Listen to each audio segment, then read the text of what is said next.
Assalamualaikum warahmatullahi wabarakatuh. Semoga anak-anak semua dalam keadaan sehat walafiat. Amin. Dalam video kali ini kita akan belajar tentang pelajaran 2, mengenal kitab-kitab Allah Subhanahu wa taala. Iman kepada kitab-kitab Allah Subhanahu wa taala merupakan rukun iman ketiga. Makna iman kepada kitab-kitab Allah Subhanahu wa taala. Iman kepada kitab-kitab Allah Subhanahu wa taala artinya meyakini dan percaya adanya kitab-kitab Allah yang diturunkan kepada para rasul. Kitab-kitab Allah diturunkan melalui perantara malaikat Jibril. Tujuan diturunkan kitab-kitab Allah adalah sebagai pedoman hidup manusia agar selamat di dunia dan di akhirat.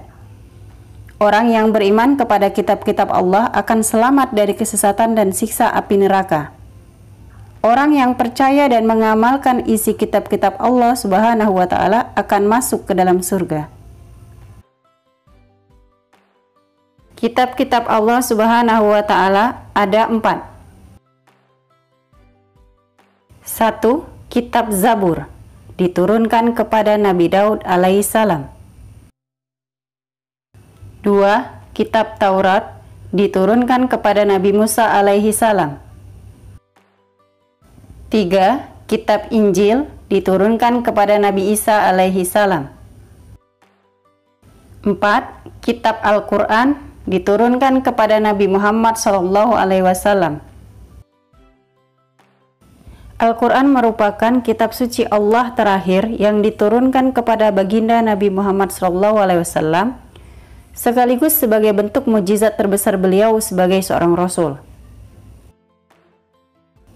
Al-Quran pertama kali diturunkan kepada Nabi Muhammad SAW pada tanggal 17 Ramadan melalui perantara malaikat Jibril di Gua Hira. Peristiwa turunnya Al-Quran dikenal dengan Nuzulul Quran. Turunnya Al-Quran menandai awal diangkatnya Nabi Muhammad SAW sebagai Rasulullah di usia 40 tahun. Al-Quran terdiri dari 114 surat, terbagi dalam 30 juz dan 6.236 ayat. Al-Quran diturunkan secara bertahap selama 22 tahun, 2 bulan, dan 22 hari. Al-Quran menyempurnakan seluruh hukum-hukum Allah yang terdapat di kitab-kitab yang diturunkan sebelumnya. Ia berfungsi menyempurnakan kitab-kitab Allah sebelumnya. Ia diturunkan untuk seluruh umat manusia sebagai rahmat bagi semesta alam atau disebut juga rahmatan lil alamin. Kitab Allah Subhanahu wa taala adalah petunjuk dalam kehidupan untuk manusia berperilaku.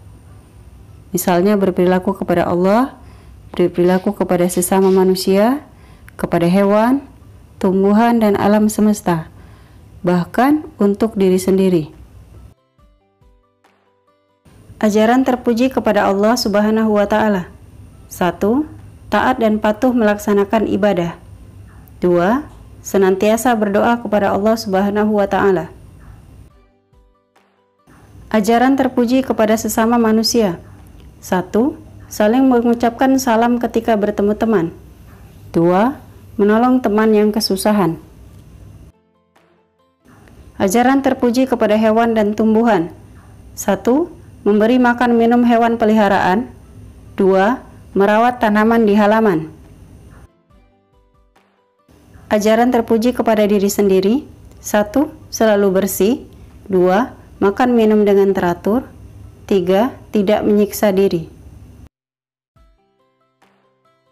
Ibu harap anak-anak sudah mengerti materi yang telah Ibu sampaikan. Sekarang, silakan kerjakan tugas berikut.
Demikianlah pembelajaran kita hari ini. Ibu akhiri. Wassalamualaikum warahmatullahi wabarakatuh.